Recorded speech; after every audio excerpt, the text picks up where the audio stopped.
How did Recovering Yogi start? Let's see, about a year and a half ago, I was joking around with Vanessa, who's our other co-founder, about how much I hate yoga. And something came to my head where I decided, you know what it was? I had recently quit drinking, so I was talking about the recovering movement. And the phrase recovering yogi popped into my head. And on a whim, I decided to see if the domain name was available. Because she buys domain names like nobody's business. I like domain name hoarding. So I bought it, and then from there we decided what to do with it. And I'm a writer, and you know, Vanessa and Leslie are also writers. So it just seemed the natural thing for us to use it as a platform to express ourselves. And from there it grew into asking other people to write for us too. But there's also this one part, and I consider it a sign, although I know you're not as into signs as I am, but that piece of mail that came. Oh, do you remember that? Yeah. So after I registered the domain name, I kind of forgot about it for a little while, but I was kicking it around in my head, and then I got this piece of junk mail addressed to Recovering Yogi, not my name, just Recovering Yogi at my address. And I thought that was really weird until I kind of pieced it together that it had obviously come from registering the domain name, but at the time, it did seem a little bit like a sign, like, oh, maybe I should be doing something with this. She does believe in signs. I actually don't believe in signs at all.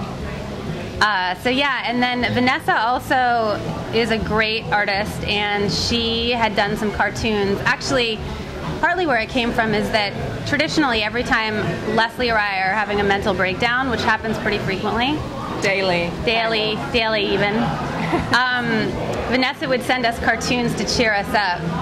They would be cartoons of thought bubbles saying things that we would say, because we're wicked funny. And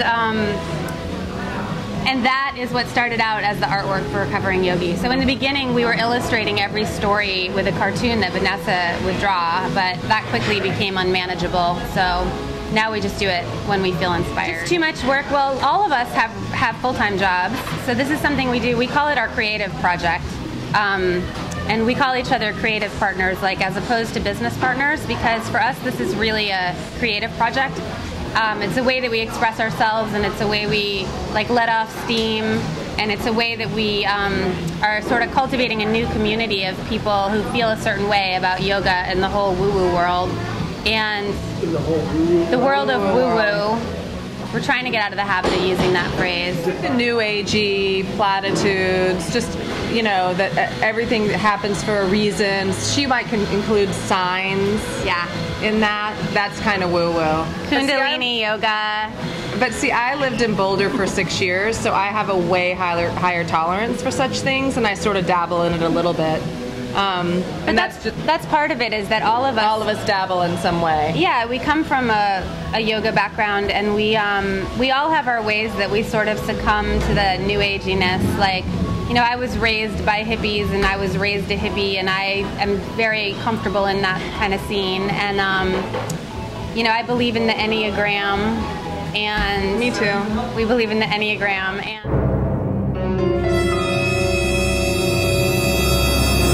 Enneagram?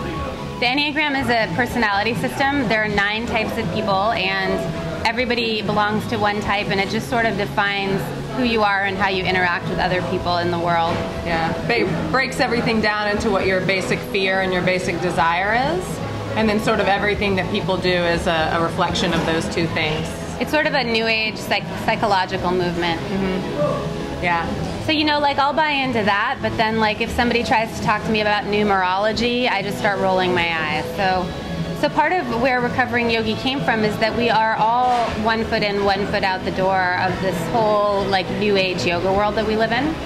And we all 3 of us, and I think a lot of our contributors, live in places where they're really exposed to a lot of the, what we call, like, pop spirituality movement. I live in Marin County, so does Leslie. So do I. Vanessa lives in LA, so we get a lot of exposure to the pop spirituality movement that's kind of rife in the Western world right now.